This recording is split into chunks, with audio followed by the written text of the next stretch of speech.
pendamping Badan UBES ya, yang juga telah hadir dari sini, yang dari kecamatan ya, dari kabupaten ya, dari kabupaten Tapi kota. dari desa, Pak. Dari desa, oh dari desa juga ya, Iya. dari desa yang sudah berhadir juga di sini, kemudian bapak-bapak, ibu-ibu, pengurus daripada BUMDes yang ada di sini, dan kepada calon bendahara BUMDes nantinya. Ya, ini masih calon bendahara ya, karena kita masih mulai dari awal ini kita akan ceritanya. Kemudian yang saya hormati juga Ibu Ketua, Ibu Dr. Ros Lubis ya, Rofiana Lubis, yang hadir dan dia selalu bersemangat ya. Jadi saya ini kenapa saya juga sama Bu Ros ini selalu tandem gitu ya. Karena walaupun saya sering di press gitu ya, supaya bekerja lebih keras, karena memang dia tuh bersemangat gitu. Kita ngekorinya pun enak gitu. Jadi kadang-kadang kalau pimpinannya nggak bersemangat, kita jadi agak payah gitu ya kan. Kalau pimpinan semangat, kita juga semangat. Ya nggak berpanjang kata ya. Nah, kita mulai dulu lah. Tadi apa itu BUMDes? Badan Usaha Milik Desa atau yang selanjutnya disebut dengan BUMDes, ya, desa adalah badan hukum yang didirikan oleh desa atau bersama-sama desa melalui usaha, memanfaatkan aset, mengembangkan investasi dan produktivitas.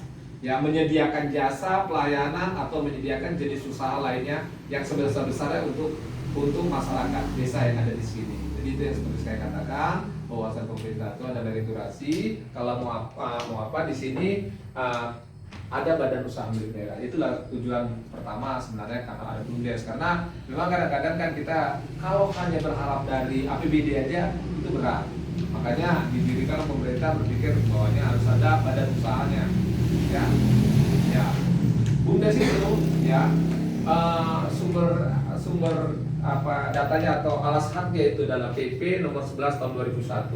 BUMDes atau BUMDesa itu tujuannya adalah untuk melakukan kegiatan usaha ekonomi, ekonomi melalui pengelolaan usaha serta pengembangan investasi, produktivitas ekonomi dan potensi desa. Kemudian yang kita kemarin kan sudah mulai menggali potensi desa dalam arti desa ini itu adalah potensi kelapa sawit yang banyak di sini. Ya, kelolaan tadi kan kalau untuk perencanaan tadi Bu Dr. Ros tadi sudah cerita bahwasannya ini kita udah mulai bibit, ya kan, penanaman, terus kita udah membuat kerjasama sawit dengan PKS, ya. Ini mudah-mudahan tahun depan kita mulai langkah lagi dengan anak usahanya lagi, kita bikin lidi kami sampai ya ini serius ini nyarinya pergi kemana-mana sama Bu Ros ya, sampai kelaparan juga ya, sampai kemana-mana saking. Kemudian dengan umum melalui penyediaan makan barang jasa pemenuhan kebutuhan masyarakat desa untuk mengelola lumbung desa. Jadi ini yang kemudian memperoleh keuntungan laba bersih bagi peningkatan pendapatan asli desa. Nah, makanya di sini dia ada laba, berarti ada kegiatan ekonomi di sini, berarti ada pendapatan yang harus ada di sini. Kalau gitu ya kan, jadi sebesar-besarnya atas sumber daya ekonomi masyarakat desa. Kemudian memanfaatkan aset desa guna menggunakan nilai tambah atas aset desa. Kemudian mengembangkan ekonomi digital desa. Ya ini dia. Kemudian kalau kita lanjutkan lagi pasal 4 modal BUMDes, dari penyertaan modal desa kalau nggak ada ya ini nanti kita bisa cari dengan ya seperti juga banyak negara-negara nggak punya sumber daya alam tapi ada sumber daya manusia di situ ya, human capital ya dari situ. Jadi human capitalnya udah datanglah ini Bu Ros desa kemarin desa dia itu human capital, datanglah Bu Ros kemarin itu sebagai penyemangat masyarakat desa. Penyertaan modal dari masyarakat desa juga boleh ya. Kemudian bagian laba usaha yang ditetapkan dalam musyawarah dan antar desa untuk menambah modal. Jadi yang C ini adalah ini kalau dia sudah berjalan, nanti ada bagian labanya itulah nanti dibagi nanti ke kepala BUMDes lah itu. Ini belum sampai lah kita di sini ya. Ini kita masih mulai dari awal. Ya, kemudian pertanggungjawaban pelaksanaan ini nantilah ya kita ini dia. Ya, konsep entitas BUMDes ini ada pemilik usaha, ya ada manajemen. Ya, ini biasa ya konsep bisnis. Jadi biar kita cepat-cepat aja.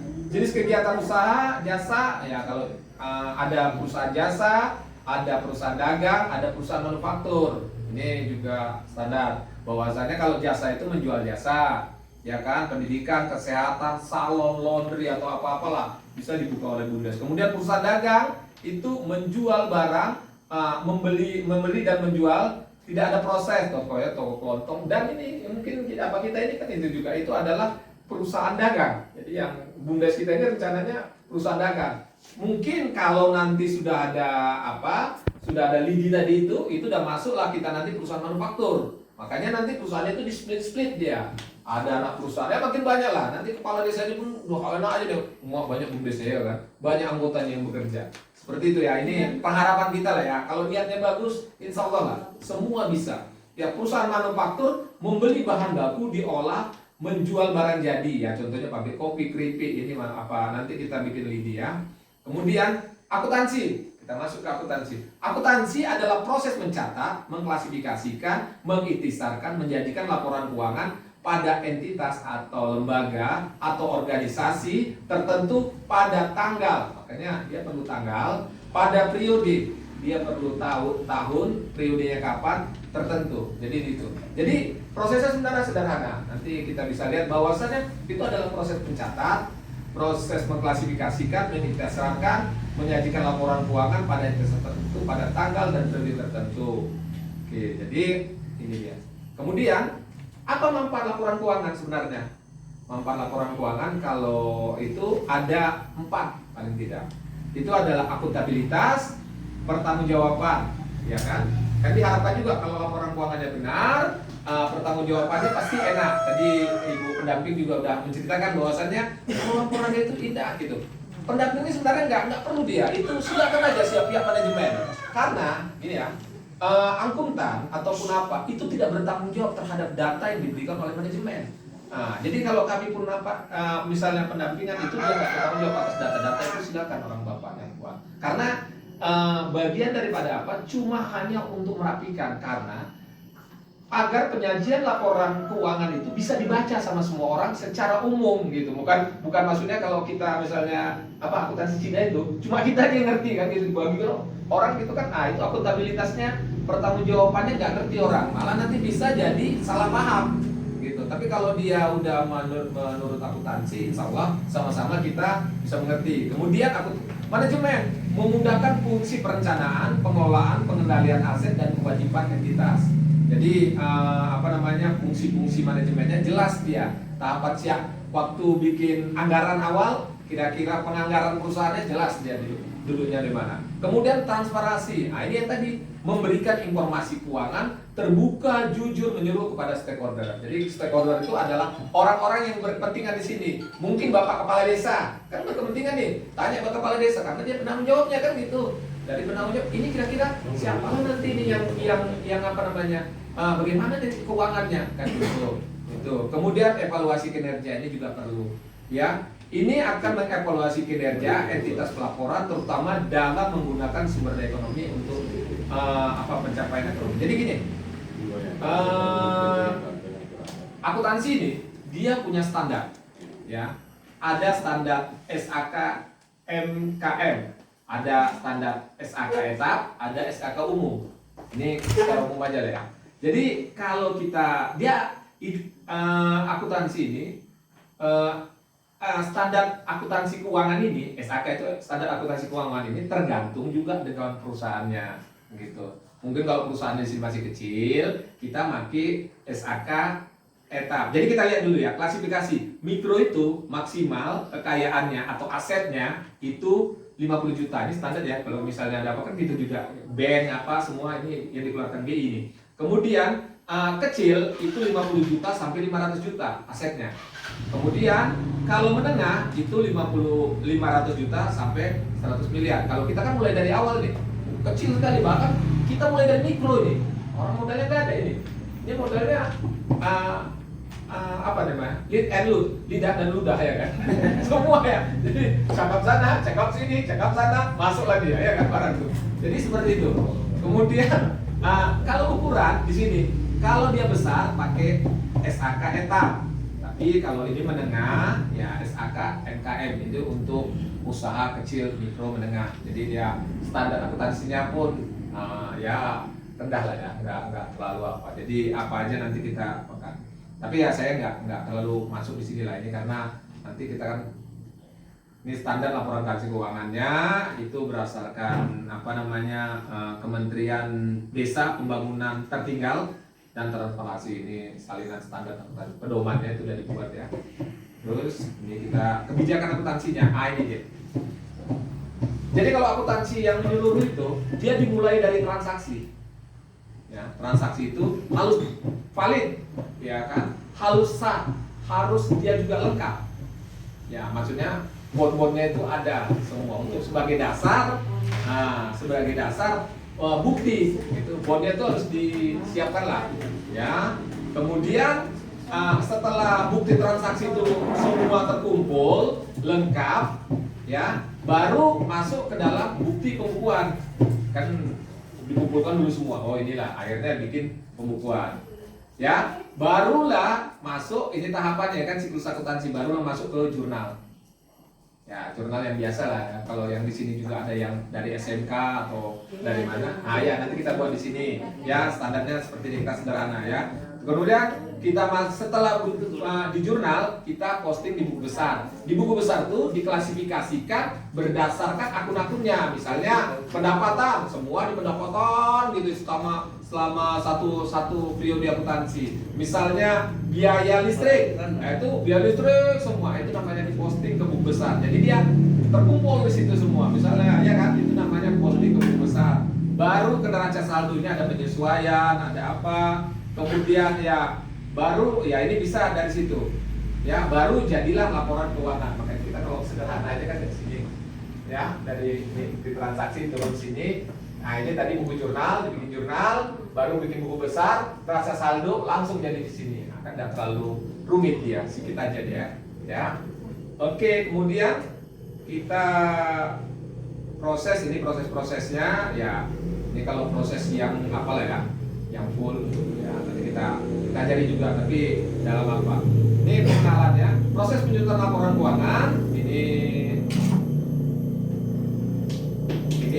ini bisa dibantu komputer ya, bisa juga nanti saya akan mulai juga dari sini dengan manual pena dan kertas. Nah ini kan kita udah siapkan juga. Jadi hari ini kita buku-bukunya ya. Nah, ya, oke. Kita bisa manual pena dan kertas. Kalau membantu komputer nih sedikit aja ya, kita informasikan aja. Kalau membantu komputer karena juga di sini ya kan mau maju ke depan.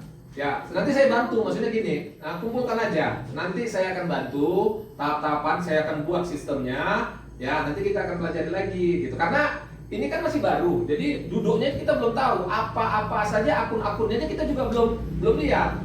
Karena membuat satu sistem akuntansi atau satu sistem informasi akuntansi itu lain jenis perusahaan, lain juga. Terkadang satu jenis perusahaan pun akunnya juga tetap berbeda juga gitu ya. Tetap ada juga yang akun-akunnya itu memang betul-betul memang berdasarkan apa keperluan yang di sini. Gitu kan, kadang-kadang ada keperluan yang di sana nggak ada, di sini ada gitu ya. Ya ini input, proses, kemudian output. Ini kalau komputer ya sistem informasinya ini ya kalau dia kan komputer sistem aja. Dikirim aja standar akuntansi, pelaporan akuntansi, penyusunan laporan keuangan terjadi itu keluar dia ya kan. Keluar laporan keuangan kan gitu. Ya tapi ya itu perlu proses. Ini bagian akun, inilah bagian akun. Kayak ginilah kalau sistem komputerisasi. Ya, kemudian tujuan akun adalah menyelenggarakan, mempermudah, melancarkan dan proses penggabungan semua laporan. Jadi dia cuma menyeragamkan, ya kan? Menyeragamkan pencatatan satu transaksi, misalnya ya pembelian, memudahkan, mempercepat proses pembukuan karena dia komputerisasi. Ya, kemudian memudahkan, mempercepat proses penggabungan laporan, neraca keuangan. Nah itu kalau dia pakai komputer kan nanti sekali pijit langsung dia keluar gitu. Nah itulah mudahnya. Kalau ini kan terpaksa kita kalau manual sistem Wah, pasal itu tulis itulah nanti. Bentar dulu, nutup buku, bentar dulu. Ah, sampai malam-malam ya, kalau saya juga udah pernah merasakan yang kayak gitu tuh. Ya. Ah, ini kalau bikin kode, nah itu sama lah di pemerintah juga kan ada Pak Kades ya. Nomor satu di gate pertama adalah golongan, ya kan. Golongan misalnya dia pendapatan, biaya atau apa. Kode nomor 2 itu bidang, kode nomor 3 itu kelompok, kode nomor 4 ini nanti sistem. Nanti ini makanya yang kayak gini nanti akan saya bantu. Membuat sistem ini yang kayak saya bantu. Tapi kalau untuk sementara kita yang manual, yang belum pakai kode. Kita kan kode ini dari mana kita tahu kode ini? Berdasarkan kebutuhan yang ada di sini. Kan gitu. Nggak mungkin nanti kalau saya upload aja lah, misalnya kode perusahaan besar masuk di sini. Banyak akun-akun yang dirasa itu nggak perlu di sini. Karena di sini sederhana gitu. Nah itu makanya ini akan saya bantu nanti membuatnya. Jadi nomor 1 itu apa? Karena dia begini deh nanti. Nah ini kan misalnya aset, golongan nomor 1, kewajiban atau hutang itu nomor 2, ekuitas itu nomor 3, pendapatan usaha itu nomor 4, harga pokok produksi itu nomor 5. Ini kan golongan akun. Nah itu dia. Jadi ini ya misalnya nanti masuk lagi di bawahnya itu kan ada lagi ini aset lancar, kas tunai, ini yang lama. Makanya ini kalau ini saya rasa nggak usah lorong Bapak kerja, biar saya dibantu ya.